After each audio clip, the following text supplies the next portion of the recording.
सिक्किम विधानसभा के चुनाव परिणाम घोषित। सिक्किम क्रांतिकारी मोर्चा ने हासिल की बड़ी जीत। 32 सदस्यों वाली विधानसभा में एसकेएम को मिली 31 सीट। बीजेपी का नहीं खुला खाता।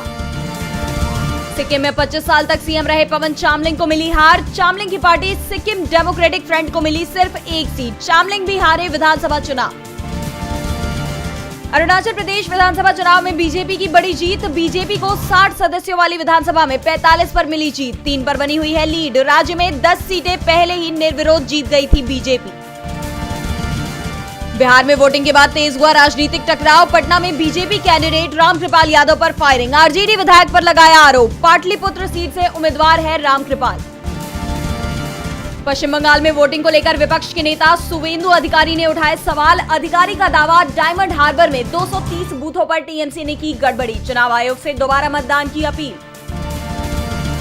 लोकसभा चुनाव के सभी चरणों की पूरी हुई वोटिंग। 7वें और अंतिम चरण में 62.36% हुआ मतदान। 4 जून को आएंगे नतीजे। 7वें और अंतिम चरण में बंगाल में 73.39% के साथ हुआ सर्वाधिक मतदान, तो वहीं बिहार में सबसे कम 51.92% हुआ मतदान। 4 जून सुबह 8 बजे से शुरू होगी मतगणना। आप नेता सोमनाथ भारती का बयान, बोले मोदी बने पीएम तो मुंडवा लूंगा सर। कहा 4 जून को पलट जाएगा एग्जिट पोल। वोटिंग के बाद तमाम चैनलों ने जारी किए लोकसभा चुनाव के लिए एग्जिट पोल। डीवी लाइव के एग्जिट पोल में इंडिया गठबंधन को 260 से 290 सीटें, तो वहीं एनडीए को 215 से 245 सीटों का अनुमान। इंडिया गठबंधन को मिलता दिख रहा है बहुमत।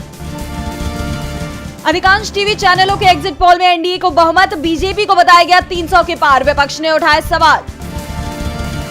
एग्जिट पोल पर जयराम रमेश का बयान, कहा 4 जून के वास्तविक परिणामों में होगा जमीन आसमान का अंतर। किया इंडिया गठबंधन को 295 सीटें मिलने का दावा।